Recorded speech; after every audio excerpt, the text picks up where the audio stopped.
para peserta mubahasah dimohon untuk segera menempati tempat semula, sebab season kedua insya Allah akan segera dimulai. Dan dengan hormat kepada Ustadz Abdul Hakim dan Ustadz Abu Qatadah untuk duduk di depan. Alhamdulillah bi'izzati ya'tazul mu'minun wa bi'inayatihi wa taufiqihi yahtadidhalun. Asyhadu an la ilaha illallah wahdahu la syarikalah wa asyhadu anna Muhammadan abduhu wa rasuluh. Amma ba'd. Hadirin para peserta mubahasah ketiga PW Persis Jabar, sebagaimana kita baca dalam undangan dan di spanduk, saat ini kita akan membahas mengungkap gerakan Salafi di Indonesia berdasarkan kesepakatan waktu yang diberikan atau yang disepakati bahwa pada season ini yang akan berbicara dari pihak Salafi berdasarkan undangan, dan waktu yang tersedia adalah sampai pukul 12. Pukul 10 sampai pukul 11, 1 jam dari sekarang, insya Allah akan kami berikan kepada 2 orang narasumber ini. Silahkan untuk mengatur waktu, dan dari pukul 11 sampai pukul 12 ada dialog. Setelah itu insya Allah istirahat 1 jam, kemudian kita masuk lagi. Dan kepada Ustadz, kesempatan pertama kami berikan kepada Ustadz Abdul Hakim.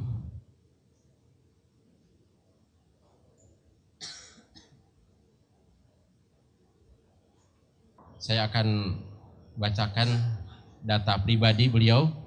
Nama lengkap Abdul Hakim bin Amir Abjad. Kalau tidak salah saya baca di buku itu Abu Unaisah. Tempat tanggal lahir Jakarta 5/4/1959. Alamat ini apa? Patangan 3 nomor 28 Pasar Minggu Jakarta Selatan. Telepon 0816135850. Karya tulis Al-Masail jilid 1 sampai 7 dan seterusnya. Risalah Bid'ah. Yang ketiga Risalah Haji dan Umroh. 4 hadis-hadis dhaif dan maudhu jilid 1. 5 Menanti Buah Hati. 6 Pengantar Ilmu Mustalah Hadis. 7 Laukana Khairan. Iya, ada kitab dari sini. 8 Sifat salat dan salam kepada Nabi SAW dan lain-lain. Dengan hormat kami persilahkan beliau untuk memulai. Assalamualaikum warahmatullahi wabarakatuh. Innal hamdalillah nahmaduhu wa nasta'inuhu wa nastaghfiruh wa na'udzu billahi min shururi anfusina wa min sayyiati a'malina. May yahdihillahu fala mudilla lahu wa may yudlil fala hadiya lahu. Wa ashhadu an la ilaha illallah wahdahu la sharika lahu wa ashhadu anna Muhammadan 'abduhu wa rasuluh. أما بعد فإن خير الحديث كتاب الله وخير الحج حج محمد صلى الله عليه وعلى آله وسلم وشر الأمور محدثاتها وكل محدثات بدعة وكل بدعات ضلالة وكل ضلالة في النار. أيها الإخوة, saudara-saudara yang saya muliakan dan saya hormati, pertama-tama saya memuji Allah Jalla wa'ala atas nikmat yang sangat besar yang Allah berikan kepada saya, nikmat iman dan Islam. Dan yang kedua, kita bersyukur atas nikmat Allah yang telah mempertemukan kita pada hari ini untuk satu pembahasan ilmiah mengenai manhaj, cara atau sikap beragama yang akan membentuk, membawa dan mengarahkan bagaimana cara beragama kita, apakah benar atau salah. Sungguh saya mendapat kehormatan dari organisasi atau perguruan Persis yang telah memberikan kesempatan kepada saya bersama kawan-kawan untuk hadir di majelis yang mulia ini untuk memberikan penjelasan mengenai manhaj salafun as-salih ridwanullah alaihim jami'an. Kita langsung saja, saya akan memberikan pembahasan ini. Pertama-tama perlu kita dudukkan terlebih dahulu bahwa yang kita bahas adalah maudhu dari manhaj salaf. Pembicaraan kita mengenai manhaj salaf, tidak mengenai afrad atau orang per orangnya yang menyandarkan dirinya kepada manhaj yang hak ini. Karena kalau kita bicarakan hal yang seperti ini, tidak ada habis-habisnya. Orang di luar Islam ingin mengenal Islam, kalau dia melihat kepada orang-orang Islam, maka dia akan menolak Islam. Lihat orang Islam berpecah belah, lihat orang Islam mengebom sana, ngebom sini, lihat orang Islam begini dan begitu, saling caci maki, saling bunuh, dan seterusnya. Yang harus mereka lihat, Islam sebagai ajaran yang benar, Islam sebagai agama yang hak. Baru kemudian orang penganutnya yang mengamalkan Islam yang hak. Nah, kalau kita melihat tadi seperti dibicarakan, ada orang yang mengatakan salaf Yamani, salaf Haraki, entah salaf-salaf yang mana lagi, ini tidak akan ada habisnya. Seperti kita kenal juga ada Persis Bandung, ada Persis Bangil, ada Persis Jakarta, ada Persis Garut, entah Persis-Persis yang mana lagi. Ini kita tidak dengarkan, tapi asas Persis yang kita tahu kembali kepada Al-Quran dan Sunnah. Demikian juga Muhammadiyah ada ini dan seterusnya, tidak ada habisnya. Nah, kalau kita bicarakan ini, tidak akan ada habisnya. Yang kita bicarakan adalah manhaj salaf. Apa itu manhaj salaf? Adapun orang-orangnya banyak menisbahkan diri kepada ajaran salaf. Kalau kita berjalan dari Anyer dan terus sampai ujung Jawa, maka kita akan dapati sederet pesantren dengan nama pesantren salafi, pesantren salafiyah. Apakah pengamalannya sesuai dengan salaf dan salafiyah? Sangat jauh sekali.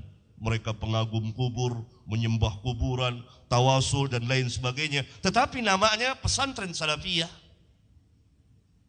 Sebagaimana orang-orang munafiqun menyandarkan amanna billahi wa bil yaumil akhir. Kami beriman kepada Allah dan hari akhir. Wa ma hum bimu'minin. Dan mereka bukanlah orang-orang yang beriman. Mari kita batasi pembahasan mengenai manhaj yang hak ini sebagai hujjah, alasan dasar yang ketiga atau tidak, dengan tidak melihat kepada afradnya, sebab akan berlanjut terus dan akan terkena kepada diri kita. Yang kedua,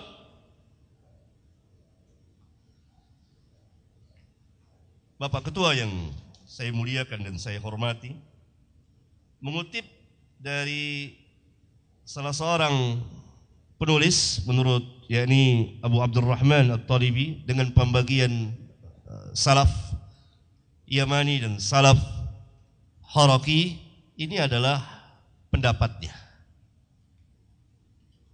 yang menurut kami tidak mempunyai dasar dan hujjah, karena kami tidak mengenal adanya salaf Yamani dan salaf Haraki atau salaf-salaf yang lain. Salaf hanya satu, mengikuti manhaj para sahabat dan tabi'in dan tabi'ut tabi'in dan orang-orang yang mengikuti perjalanan mereka, yang merupakan kebenaran mutlak dalam memahami, dalam kembali kepada kitab Allah dan sunnah Rasulullah sallallahu alaihi wasallam.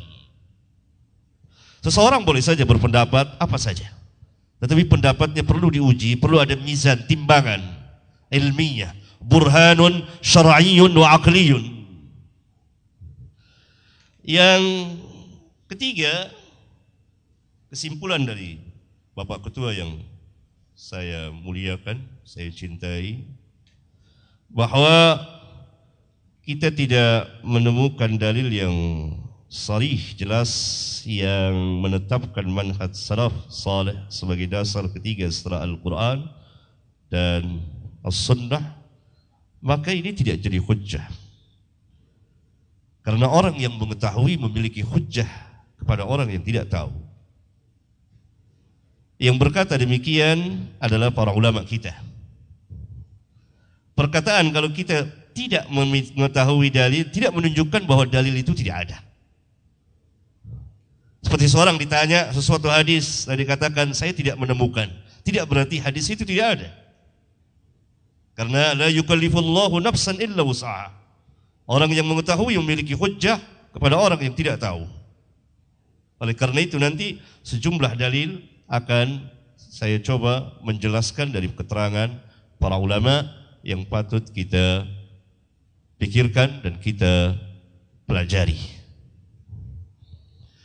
Demikian juga hal-hal yang lainnya. Sebagaimana tadi telah diterangkan bahwa arti dari salaf, salafi, salafiyah, salafiyun berasal dari kata dasar as-salaf yang artinya sesuai dengan arti bahasa adalah orang-orang yang mendahului kita, orang-orang yang terdahulu dari kita, yang telah mendahului kita secara iman, keutamaan, amal, dan umur. Adapun salafiyun merupakan nisbah kepada orang yang mengikuti manhaj para sahabat, yang tidak ada beda orang dikatakan sunniyun. Kalau kita tidak boleh dikatakan, tidak boleh menyandarkan kepada salaf dengan salafiyun, maka dengan sendirinya kita tidak boleh menyandarkan kita sebagai sunniyun. Karena ahlus sunnah juga yang terdahulu. Nah, ikhwan dan saudara-saudara sekalian yang saya muliakan, bahwa as-salaf ma'ruf, telah dikenal dari dahulu. Namanya bukan nama yang bid'ah atau yang baru dikenal, tetapi karena asingnya Islam pada zaman kita sekarang ini, seolah-olah orang baru mengenal nama itu. Padahal hal itu telah berulang kali disebut oleh para ulama dari zaman ke zaman. Karena secara istilah as-salaf adalah, atau disandarkan kepada orang yang menisbahkan dirinya mengikuti salaf, salafiyun, pertama diitlaqkan kepada perjalanan para sahabat. Perjalanan para sahabat dan orang-orang yang mengikuti mereka dari zaman ke zaman sampai pada hari ini dan seterusnya. Dan ini telah dijelaskan oleh para ulama. Contohnya oleh Imam Al-Ghazali misalnya, dia katakan bahwa kalimat salaf madhabus sahaba wa tabi'in, madhabnya para sahabat dan tabi'in.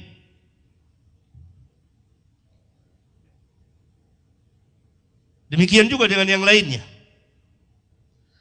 Al-Imam Al-Bukhari di kitab sahihnya, di bagian Kitabul Jihad bab ke-50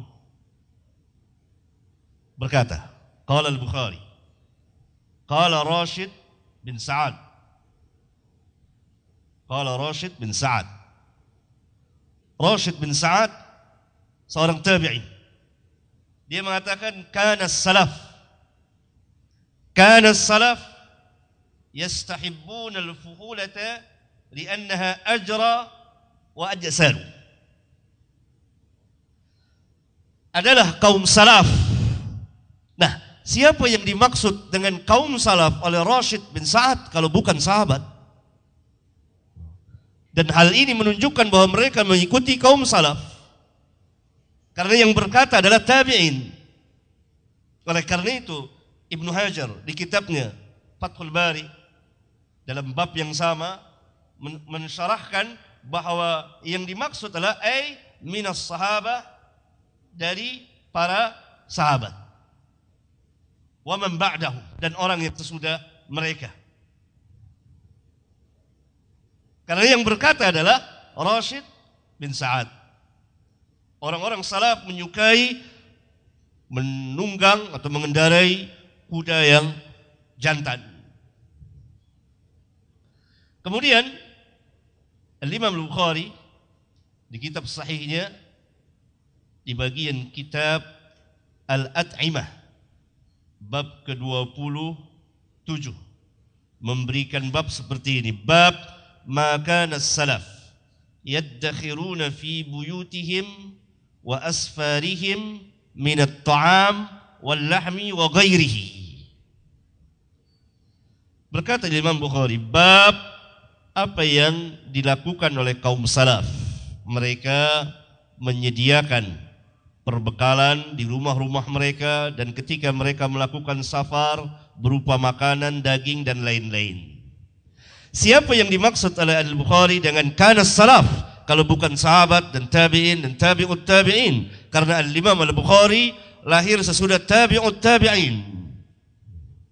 Beliau berada di tabaqah keempat atau tabaqah kelima.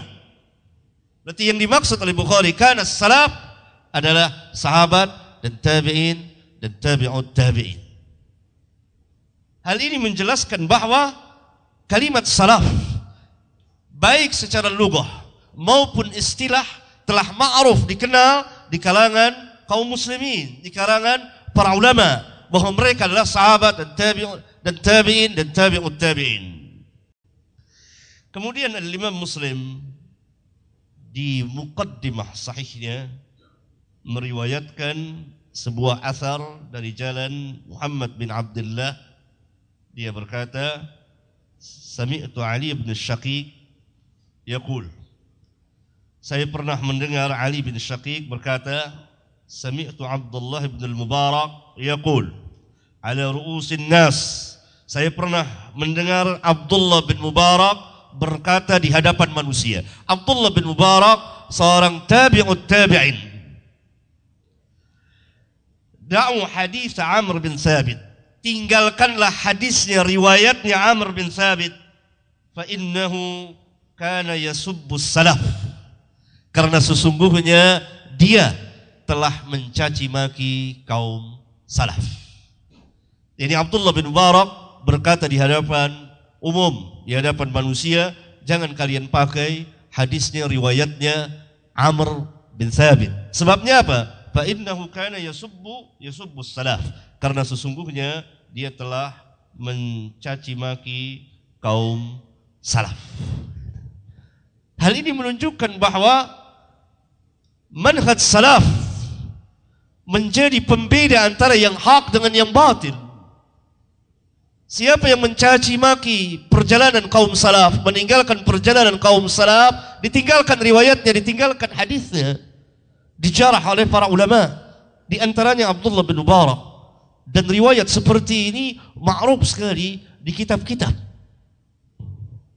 dari kitab para ulama kita. Khususnya kalau saudara-saudara meneliti kitab-kitab Syekhul Islam Ibn Taimiyah rahimahullah ta'ala, di majmu' fatwanya misalnya, atau yang ditulis oleh muridnya Imam Ibnu Qayyim dan lain-lain, atau kitab-kitab yang sebelum beliau. Maksud saya di sini ingin menjelaskan bahwa lafaz salaf menurut lughah dan istilah ma'ruf, dikenal di kalangan kaum muslimin, di kalangan para ulama, bahwa yang dimaksud oleh salaf secara mutlak adalah para sahabat. Kemudian orang-orang yang mengikuti mereka dari tabi'in dan tabi'ut tabi'in, dari zaman dan seterusnya, dari zaman ke zaman. Dan salafi, salafiyun nisbah, sebagaimana sunni. Karena ahlus sunnah wal jamaah mempunyai beberapa nama syar'iyyah, dinamakan ahlus sunnah wal jamaah, dinamakan juga dengan al-firqah an-najiyah, dinamakan juga dengan at-taifah al-mansurah, dinamakan juga dengan as-salaf. Semuanya ini adalah nama-nama syar'iyyah, nama-nama yang mempunyai dasar secara syar'i, berbeda dengan nama-nama yang lain yang diberikan oleh manusia, imma sesuai dengan nama pendirinya, atas nama pendirinya, seperti Asy'ariyah disandarkan kepada Imam Abul Hasan Al-Asy'ari, atau dari bid'ah, terbit dari bid'ah mereka sendiri, seperti Khawarij, seperti Mu'tazilah dan lain-lain. Tetapi nama-nama Ahlus Sunnah syar'iyyah, Ahlus Sunnah wal Jamaah, terambil dari hadis Irbat bin Sariyah di antaranya. Kemudian Al-Firqah An-Najiyah terambil dari hadis Iftiraqul Ummah. Kemudian At-Taifah Al-Mansurah terambil dari hadis Taifah Al-Mansurah yang derajatnya mutawatir. Kemudian As-Salaf, nama yang ma'ruf, yang dikenal di kalangan para ulama, dari mulai tabi'in, tabi'ut tabi'in dan seterusnya. Ikhwan sekalian, saya akan menjelaskan sebagian dari hujjah atau dalil-dalil tentang kebenaran manhaj salaf.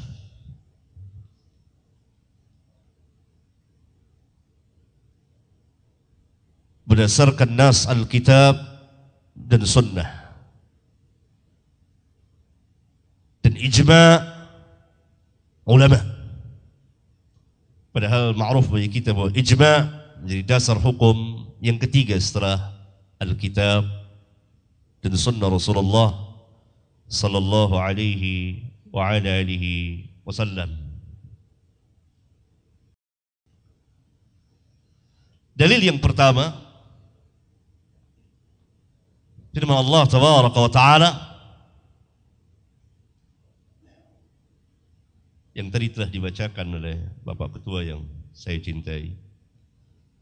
Was-sabiquna al-awwaluna minal muhajirin wal ansar walladzina ittaba'uuhum bi ihsan radhiyallahu anhum wa radu an. Al-ayah, surat At-Taubah ayat 100. Ayat ini dijadikan dasar oleh para ulama tentang kewajiban mengikuti manhaj, cara beragamanya para sahabat.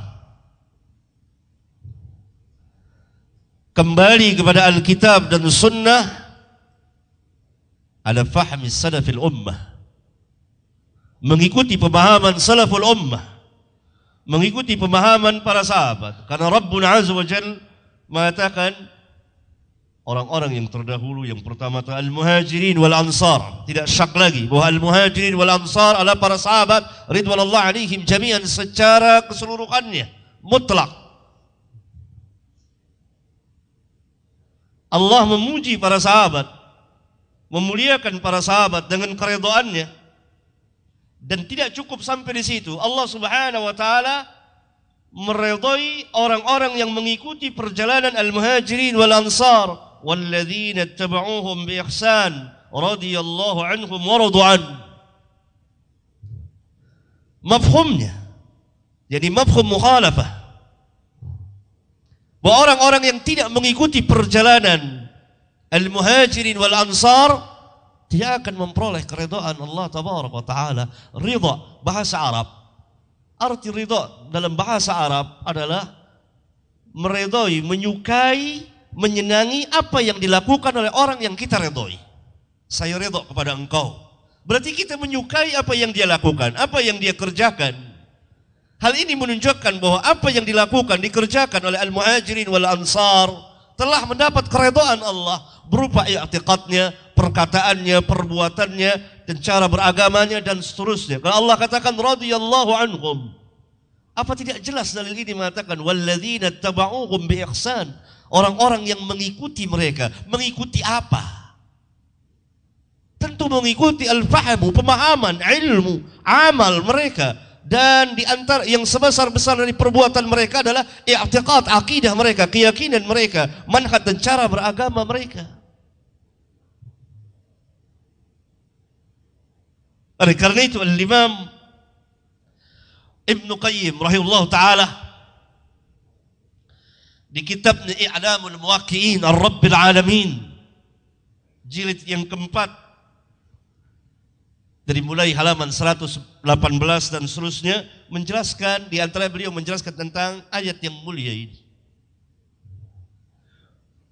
Menjadi dalil, bahkan sebesar-besar dalil yang menunjukkan akan kehujjahan manhaj salaf.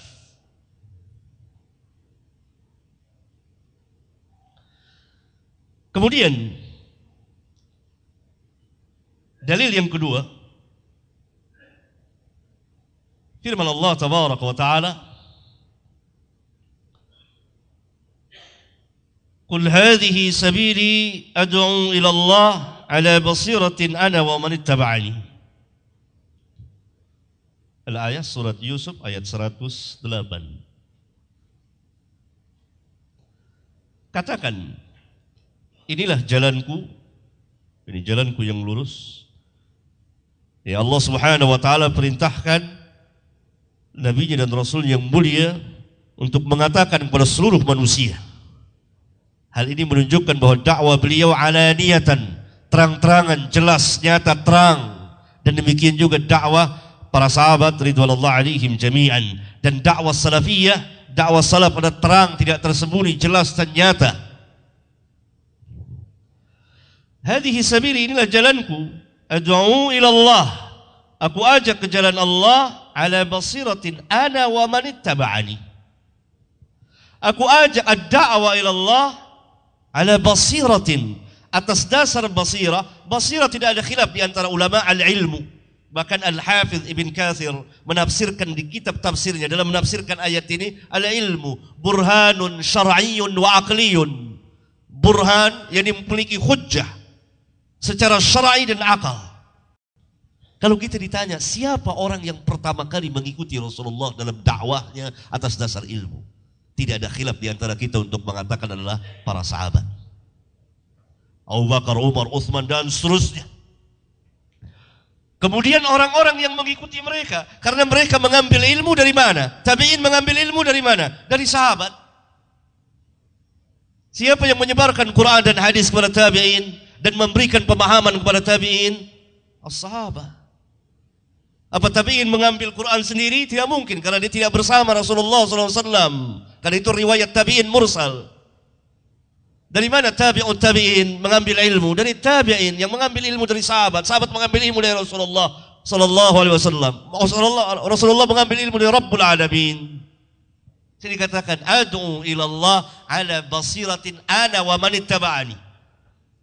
Aku ajak ke jalan Allah atas dasar basirah, aku bersama orang-orang yang mengikutiku. Sebagaimana firman Allah Tabaraka wa Ta'ala, Muhammadur Rasulullah walladzina ma'ahu asyidda'u 'alal kuffar ruhama'u bainahum.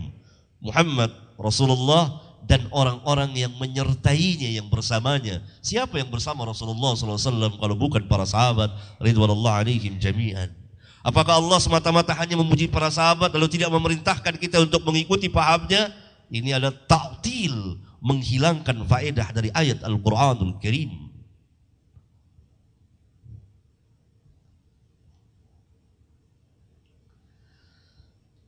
Dalil yang lain,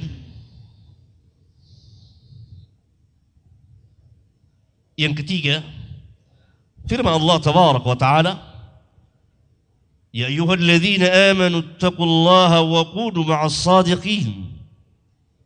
Hai orang-orang yang beriman, bertakwalah kepada Allah dan jadilah kamu bersama orang-orang yang sadiqin.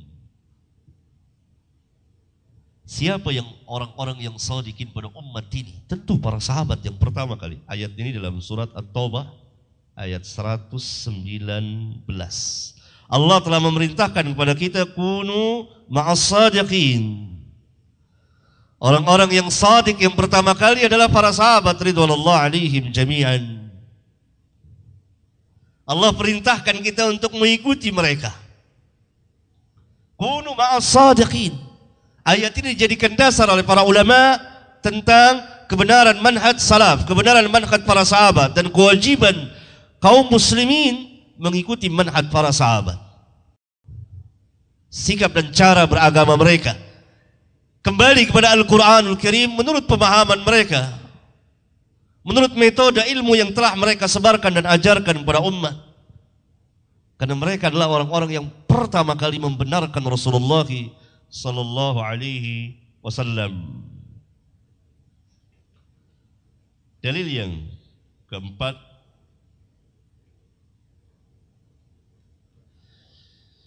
firman Allah tabaraka wa ta'ala, قولوا آمنا بالله وما أنزل إلينا وما أنزل إلى إبراهيم وإسماعيل وإسحاق ويعقوب والأسباط وما أوتي موسى وعيسى وما أوتي النبيون من ربهم لا نفرق بين أحد منهم ونحن له مسلمون فإن آمنوا بمثل ما آمنتم به فقد اهتدوا وإن تولوا فإنما هم في شقاق فسيكفيكهم الله وهو السميع العليم. Surat Al-Baqarah ayat 136-137. Allah Subhanahu wa taala telah memerintahkan kita orang-orang mukmin, tapi khitab pertama tentu Allah tujukan kepada para sahabat. Katakan oleh kalian, kami beriman kepada Allah dan apa yang diturunkan kepada kami yaitu Al-Quran, dan apa yang diturunkan kepada Ibrahim dan Ismail dan Ishaq dan Ya'qub dan Asbat, dan apa yang diberikan kepada Musa dan Isa, dan apa yang diberikan kepada nabi-nabi dari Rabb mereka. Kami tidak membedakan seorang pun di antara mereka, dan kami kepada Allah muslimun, menyerahkan diri. Ini yang menarik. Fa in amanu bimithli ma amantum bih, maka jika mereka, dhamir hum, mereka kembali kepada siapa? Ahlul kitab. Silahkan diteliti di kitab-kitab tafsir semuanya. Fa in amanu, maka jika ahlul kitab beriman bimithli ma amantum, dengan keimanan yang ada pada kamu, seperti keimanan kamu. Siapa tum, antum di sini kalau bukan para sahabat ridwanullah alaihim jami'an pada waktu itu, dan orang-orang yang mengikuti manhaj para sahabat. Sehingga para ulama mengatakan bahwa manhaj para sahabat tafriqan, pembeda atau al-furqan di antara manhaj cara beragama yang benar dan cara beragama yang salah. Karena orang-orang ahlul kitab diperintah untuk beriman. Fa in amanu bimithli ma amantum bihi faqad ihtadaw. Jika mereka ahlul kitab beriman seperti yang kamu imani, maka mereka akan memperoleh hidayah. Mafhumnya, kalau keimanan kita tidak mengikuti keimanan para sahabat, manhaj cara beragamanya, maksud saya, tentu keimanan antara seorang dengan orang yang lain tidak sama, tetapi cara keimanan, manhaj cara beragama, akidahnya sama, maka jauh dari hidayah. Allah katakan faqad ihtadaw.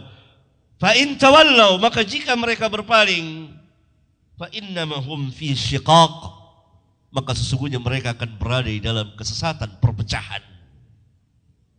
Ayat yang mulia ini setegas-tegas dalil yang menjelaskan kewajiban kaum muslimin mengikuti manhaj para sahabat, sama dengan ayat di awal-awal surat Al-Baqarah. Wa idza qila lakum aminu kama amana an-nas qalu anu'minu kama amana as-sufaha ala innahum humus sufaha walakin la ya'lamun. Dan apabila dikatakan kepada mereka, siapa mereka ini? Tidak ada khilaf di antara ulama bahwa mereka ini adalah orang-orang munafiqun. Aminu kama amanan nas, berimanlah kalian sebagaimana manusia telah beriman. Siapa manusia yang ada pada waktu itu yang telah beriman kepada Allah dan Rasulnya kalau bukan para sahabat ridwanullah alaihim jami'an? Diperintah orang-orang munafikun agar beriman sebagaimana keimanannya para sahabat. Lalu mereka mengatakan, anu'minu kama amana as-sufaha, apakah kita akan beriman sebagaimana keimanannya orang-orang yang bodoh? As-sufaha ada orang yang lemah akalnya, yang dhaif, yang tidak mengetahui mana yang maslahat dan mana yang mudarat. Sebagaimana diterangkan di beberapa kitab tafsir, di antaranya di tafsir Imam bin Katsir dan lain-lain. Maka Allah Subhanahu wa taala membela para sahabat, ala innahum humus sufaha, mereka yang sufaha, para sahabat tidak. Kemudian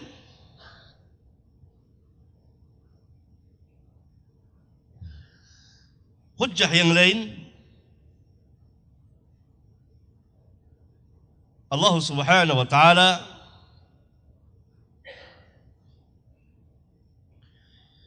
telah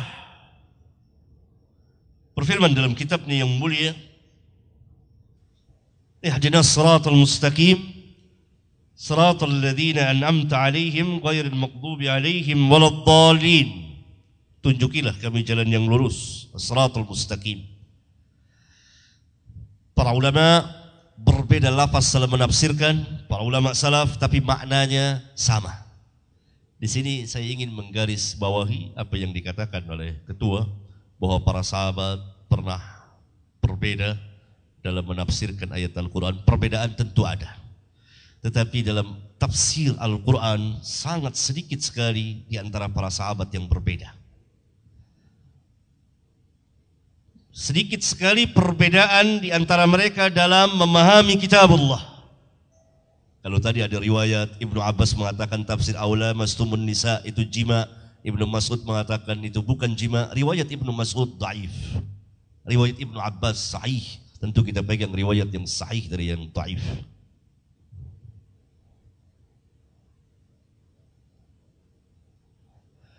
Kadang-kadang berbeda lafaz. Nah, bahasa Arab luas sekali. Perbedaan lafaz, tapi maknanya satu. Karena Siratal Mustaqim ada yang menafsirkan al-Islam, ada yang menafsirkan Al-Quran, Al-Kitab, ada yang menafsirkan ketaatan kepada Allah dan Rasulnya, ada yang menafsirkan huwan nabiyyu wa Abu Bakrin wa Umar. Dia adalah Nabi dan Abu Bakar dan Umar. Lafaz berbeda, maknanya satu. yakni Islam yang dibawa oleh Rasulullah SAW, yang diajarkan oleh Rasulullah. Kepada siapa Rasulullah SAW mengajarkan pertama kali kalau bukan kepada para sahabat? Siapa ketuanya para sahabat? Abu Bakar dan Umar, yakni al-khulafa ar-rasyidin al-mahdiyin, yang mewakili sekalian para sahabat ridwanullah alaihim jami'an.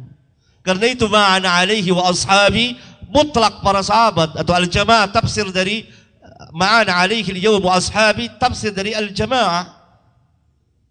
Al-Khulafa Ar-Rasyidin Al-Mahdiyin Abu Bakar, Umar, Uthman, Ali. Ini tidak diterangkan langsung oleh Rasulullah karena ma'ruf.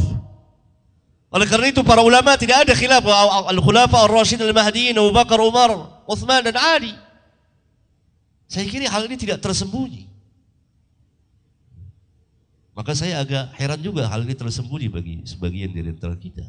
Ini ma'ruf. Al-Khulafa. Nah, khulafa yang sesudahnya yang mengikuti manhaj mereka masuk ke dalam.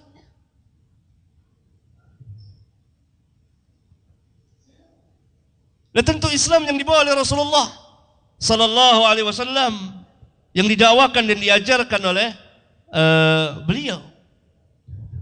Dan ini pembeda antara Islam dengan Ahlul Kitab, Al-Yahud wa Nasara. Ghairil maghdubi alaihim waladdallin ditafsirkan langsung oleh Rasulullah SAW. Al-maghdub jadi al-Yahud, ad-dallin an-Nasara. Karena itu kalau kita membaca beberapa kitab tafsir, hal ini menjelaskan ayat ini menjelaskan tentang kedudukan manhaj para sahabat dan kewajiban kita mengikuti manhaj para sahabat. Allah katakan, ihdinas siratal mustaqim siratal ladzina an'amta alaihim. Dijelaskan oleh para ulama, dijelaskan oleh ayat yang lain.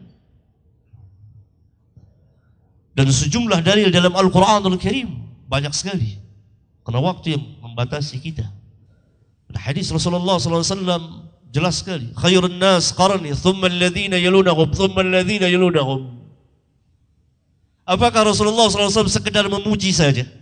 Bahwa kaum salaf itu tinggal kenangan, cukup dipuji saja, dimuliakan tanpa diperintah kita mengikutinya. Ini adalah pemahaman yang sangat salah sekali, keliru. Dengan sabda beliau, khairun nas qarni, thumma alladhina yalunahum, thumma alladhina yalunahum. Pujian dan sekaligus perintah kepada manusia untuk mengikutinya. Sebagaimana firman Allah, wa may yushaqiqir rasul tadi, min ba'di ma tabayyana lahul huda, wa yattabi' ghayra sabilil mu'minin, nuwallihi ma tawalla wa nuslihi jahannam wa sa'at masira. Ini sangat mudah, sahal dipahami. Sabilil mu'minin as-sahabah, dan orang-orang yang mengikuti orang-orang mukmin, orang-orang yang mengikuti para sahabat. Karena ketika turun ayat yang mulia ini, tidak ada orang mukmin di permukaan bumi kecuali para sahabat ridwanullah alaihim. Apa kita mau mengatakan kita belum lahir? Karena itu tidak ada khilaf di antara ulama. Kalau dalam siapa yang dimaksud al-mu'minin, itu kan tafsir sabilil mu'min, jalannya orang-orang mukmin. Ia ini beragama dengan agama Allah, al-Islam, ketaatan kepada Allah dan Rasulnya, dan seterusnya dan seterusnya. Tapi kalau ditanya siapa orang mukmin di ayat yang mulia itu, nggak ada khilaf. Silahkan saudara baca kitab Naqdul Mantiq oleh Al-Imam As-Suyuti. Katakan as-sahabah. Ibnu Taimiyah mengatakan as-sahabah. Tetapi ayat itu kan tidak membatas hanya sahabat mukminin, seluruh orang mukmin dengan syarat mengikuti perjalanan orang-orang mukmin yang pertama. Jadi ayat yang mulia itu sebesar-besar dalil, setegas-tegas dalil yang menunjukkan kewajiban kita bermanhaj dengan manhaj salaf. Ridwanullah alaihim jami'an. Saya cukupkan pembicaraan saya karena ada sisa waktu untuk Ustaz lanjutkan. Tafadhal mashkur.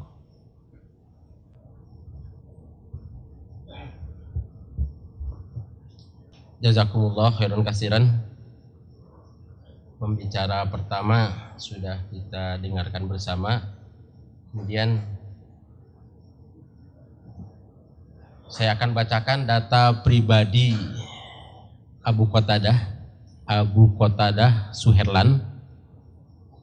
Tempat tanggal lahir 13/3/1973 Tasikmalaya.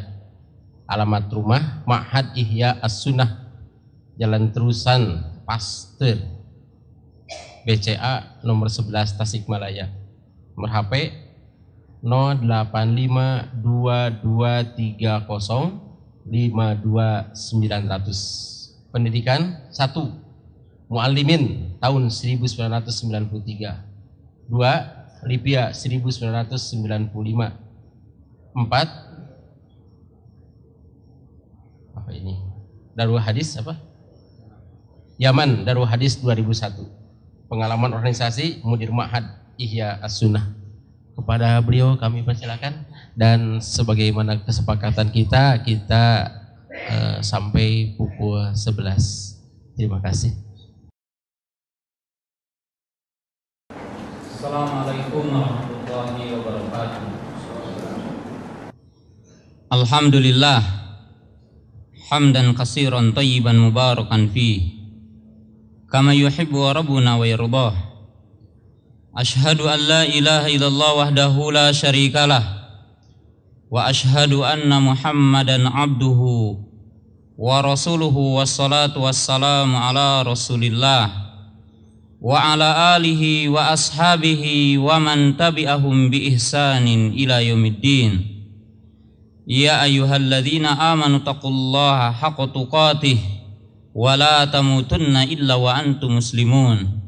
Ailamu rahimakumullah fa inna khairal hadithi kitabullah wa khairal hadi hadi Muhammad sallallahu alaihi wasallam wa syarrul umuri muhdatsatuha wa kullu muhdatsatin bid'ah wa kullu bid'atin dhalalah wa kullu dhalalatin finnar.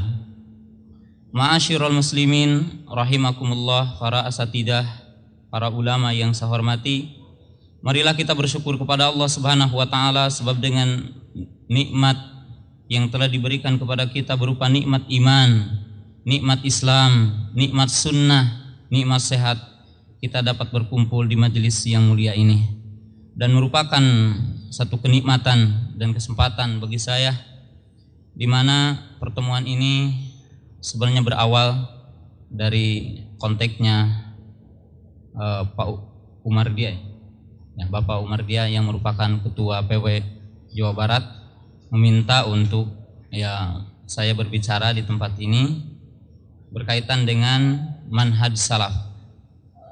Dan ikhwatu iman rahimakumullah, para asatidah yang saya hormati, tidak diragukan lagi bahwa saya juga telah begitu lama dan pernah belajar sekitar 7 tahun di pesantren Persis Jalan Cepaka Warna, Tasikmalaya, yang pemimpinnya adalah Ustadz Abdul Rahman hafizahullah ta'ala. Dalam kalimat yang sangat singkat ini saya punya kesempatan cuma 1/4 jam mungkin atau 20, nanti dilewatkan 5 menit, untuk berbicara tentang berkaitan hakikat dakwah salafiyah. Berkata para ulama kita seperti Al-Imam Ibn Taimiyah rahimahullahu ta'ala, Al-Imam Ibnul Qayyim, dan para ulama sampai hari ini. Dan sebenarnya ikhwatu iman rahimakumullah, saya telah memberikan makalah, dan di sini saya telah menyebutkan arti salaf baik secara bahasa yang terdapat dalam ayat Al-Quran, perkataan para ulama, ahli lughah, dan seterusnya yang menunjukkan tidak asing lagi tentang kalimat salaf ma'rufun indal ulama, yaitu dikenal di kalangan para ulama. Wal muradu bi da'wati as-salafiyah hiya da'watul kitabi was sunnah wad dinis sahihi wal islamin naqi wa hiya ittiba'u sabilil mu'minin minas salafis salihi wa hum ashabu nabi sallallahu alaihi wasallam wa tabi'una lahum bi ihsanin ila yaumiddin. Wa salafiyun fi kulli asrin humul fi'ah alladzina qala fihim Rasulullah sallallahu alaihi wasallam la tazalu ta'ifatun min ummati alal haq la yadurruhum man khadalahum hatta ya'tiya amrullah wa hum kadzalik. Al hadis akhrajahu al-Imam Muslim min hadithi Thauban. Ini adalah hakikat dakwah salafiyah. Ikhwatu iman rahimakumullah, saya hanya akan mengisyaratkan kepada 3 poin saja, kepada apa yang tadi telah dijelaskan juga oleh guru saya Al-Ustadz Abdul Hakim hafizahullah ta'ala. Yang pertama, bahwa kita mengatakan rujukan di dalam Islam Al-Kitabu was Sunnah, fahada naqisun inda jami'il fuqaha, fa inna jami'al fuqaha yaqul masdarus syar'i al-kitabu was sunnatu wal ijma'u sahihu wal qiyasu as-sahihu. Karena para ulama dan fuqaha telah sepakat dulu sampai sekarang bahwasanya masdar syar'i Quran, sunnah, ijma yang benar penukilannya, dan yang ketiga adalah qiyas yang sahih. Dan saya akan berikan satu contoh bahwa jika orang tidak menggunakan qiyas yang sahih, maka itu akan terjadi penyimpangan di dalam agamanya. Saya akan berikan contoh di dalam hadis, di mana dalam bab ini waqad waqa'a al-khata' al-Imam Ibnu Hazmin wa ustaduhu Daud Adh-Dhahiri, dan dalam hal ini telah salah al-Imam Ibnu Hazm dan gurunya Imam Adh-Dhahiri ketika beliau memaknai hadis la yabulanna ahadukum fil ma'idaimi alladzi la yajri fih, tidak boleh kencing dalam air yang tergenang. Di mana beliau berkata, seandainya kita mengambil satu gelas, kemudian kita kencing dalam gelas ini, kemudian kita melemparkannya ke air yang tergenang, maka itu tidak tercela dan tidak termasuk dalam hadis ini. Akan tetapi para ulama telah memberikan catatan kepada Imam Ibnu Hazm dalam hal ini, bahwa beliau berlebihan di dalam memahami nas, tidak memahami hakikat makna yang dikandungnya, yaitu hikmah dari larangan di situ, yaitu tidak boleh mengotori air. Contoh yang lain, bahwasanya kalau kita tidak menggunakan kias yang sahih akan menyimpang. Kita berikan contoh bahwasanya Nabi Shallallahu Alaihi Wasallam mengatakan, apabila salah seorang di antara kamu akan kurban, maka tidak boleh dengan kambing yang picak. Maka Imam Ibnu Hazm mengatakan, hadis ini zahirnya larangan, yaitu tidak boleh berkurban dengan kambing yang picak. Berarti kalau matanya keduanya picak, maka itu boleh. Maka tentunya ikhwatu iman rahimakumullah, zahir seperti ini dan tidak menggunakan istilah qiyas aula, batilun zahirun, batil yang sangat nyata. Ini adalah perkara yang sangat penting. Walidzalika yaqulu al-Imam Asy-Syafi'i rahimahullahu taala, ad-dalilu maqala Allahu wa maqala rasuluhu wa maqala ashabuhu wal qiyasu as-sahihu. Oleh sebab itu Imam Asy-Syafi'i mengatakan, dalil adalah Al-Quran, kemudian sunnah, ijma yang benar penukilannya, dan yang ketiga adalah qiyas yang benar. Nuktah yang kedua, bahwa ketika kita mendapatkan ikhtilaf para sahabat, kemudian kita bertanya, kalau begitu kita kemana mailnya? Maka jawabannya, as-sahihu ma'as sahabah, kainun mankan au kainan mankan, kebenaran bersama para sahabat.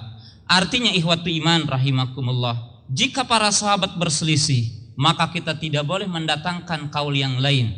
Berkata Imam Ahmad, berkata Imam Syafi'i, berkata Imam Ibnu Rajab dan seluruh para ulama, apabila para sahabat berselisih dalam pemahaman ayat Al-Quran ataupun yang berkaitan dengan masalah fikih, dua pendapat, maka kita tidak boleh mendatangkan pendapat yang ketiganya. Apabila para sahabat berikhtilaf kepada tiga pendapat, maka kita tidak boleh mendatangkan pendapat yang kelima. Li'anal haq ma'hum, karena kebenaran bersama mereka.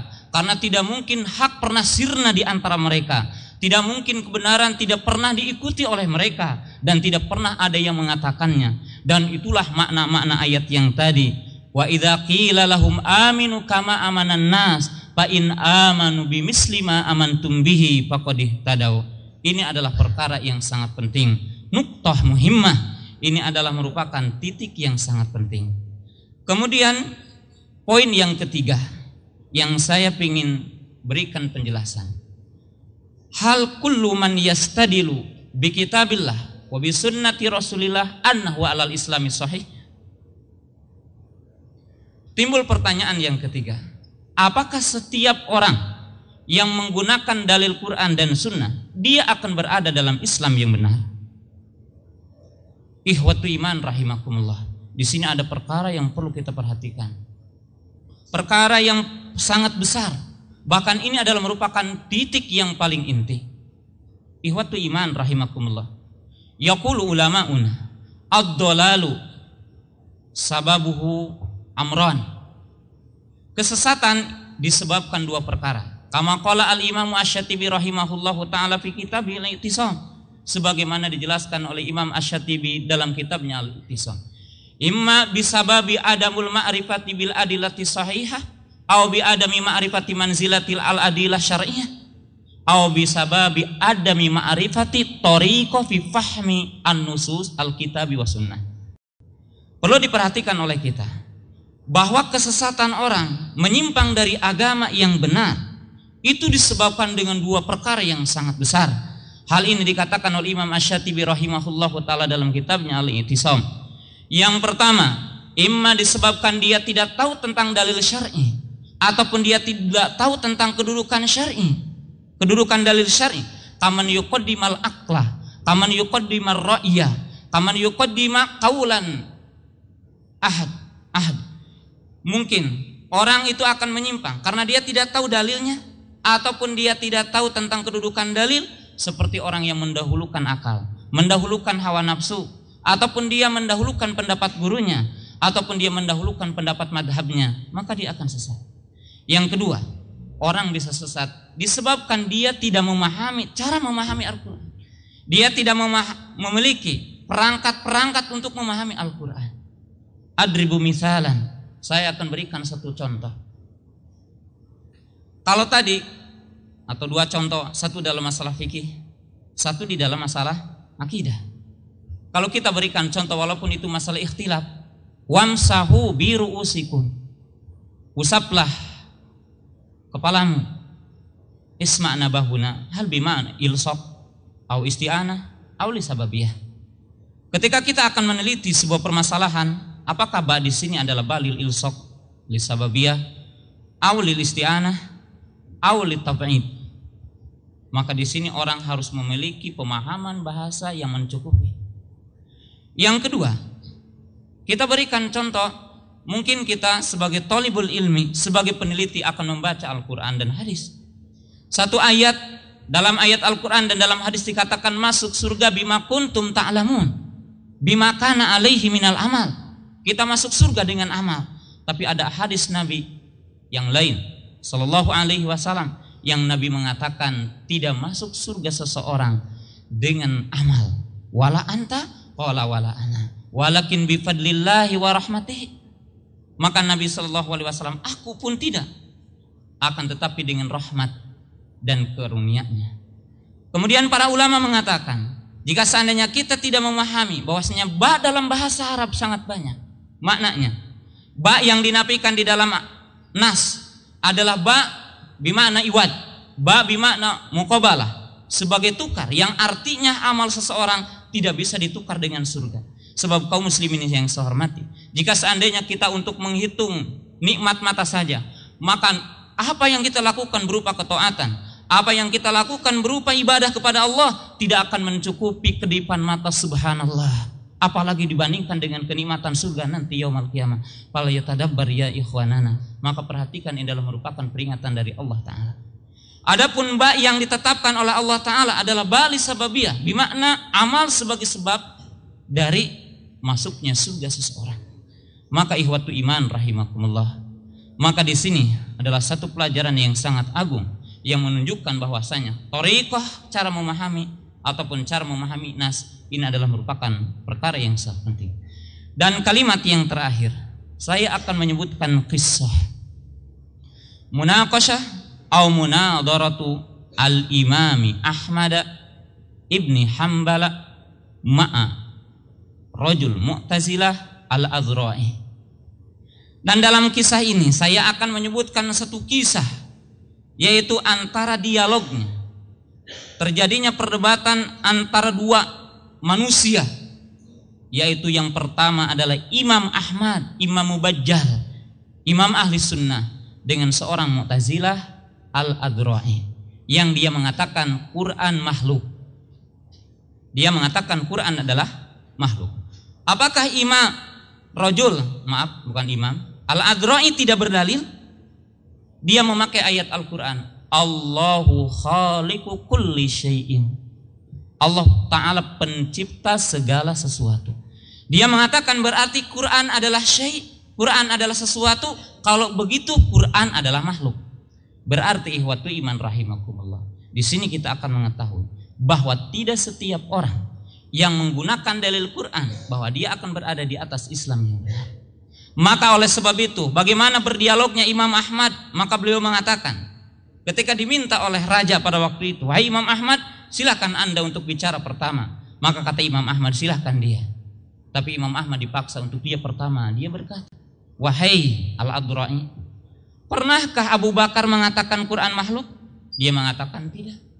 Pernahkah Umar mengatakan Quran adalah makhluk? Dia mengatakan tidak. Pernahkah Utsman mengatakan Quran adalah makhluk? Dia mengatakan tidak. Pernahkah Ali mengatakan Quran adalah makhluk? Maka Imam Ahmad mengatakan, bagaimana engkau mengatakan suatu agama yang tidak pernah dikatakan oleh pendahulu Anda? Kemudian dia balik ngomong, karena salah ngomong. Dia mengatakan kalau begitu mereka mengatakannya. ataupun mereka adalah mengetahui. Maka Imam Ahmad mengatakan, kalau begitu bagaimana mungkin tidak ada penukilan dari mereka? Mereka menyembunyikan agama sehingga tidak sampai kepada kita hari ini. Mereka mengatakan Quran adalah makhluk. Bahasa kata. Maka Al-Adro'i kalah dan berkata Imam Al-Ma'mun, sungguh mudah-mudahan Allah tidak memberikan kecukupan kepada orang ini yang para sahabat telah merasa cukup dengan agama ini. Ikhwatu iman rahimakum, hadza amrun muhim. Ini adalah perkara yang muhim. Dan izinkan saya berikan lagi kisah yang terakhir. Siapa di antara kita yang hari ini setuju orang yang membunuh Ali radhiyallahu ta'ala anhu? Siapa yang setuju orang yang membunuh Abdullah bin Khabbab dan istrinya yang sedang hamil? Ibnu Muljam, pembunuh Ali ibnu Abi Thalib radhiyallahu ta'ala anhu. Ingat, dia berjalan dari Hawra, dia berjalan ke Basrah, pingin membunuh Ali. Dia ketemu dengan seorang wanita dan melamarnya. Kata seorang wanita itu, kamu boleh menikahiku asal engkau membunuh Ali. Maka kata Ibnu Muljam, sungguh aku telah merencanakan pembunuhan Ali. Dan ingat ikhwatu iman rahimakumullah, ketika membunuh Ali membacakan 2 ayat, subhanallah. Membacakan 2 ayat. Ayat yang pertama dia berkata, inil hukmu illa lillah wa ma lam yahkum bima anzalallah fa ulaika humul kafirun. Dia menganggap Ali adalah kafir. Dia menganggap bahwasanya membunuh Ali sebagai penegakan hukum Allah. Dan dia menganggap jihad. Dia membacakan surat Al-Baqarah. Wa minan nasi man yashri nafsahu ibtigo amardotillah. Dia membunuh Ali dengan membacakan ayat Al-Quran. Dan Abdullah bin Khabbab, lihat, seorang Khawarij membunuh dengan istrinya.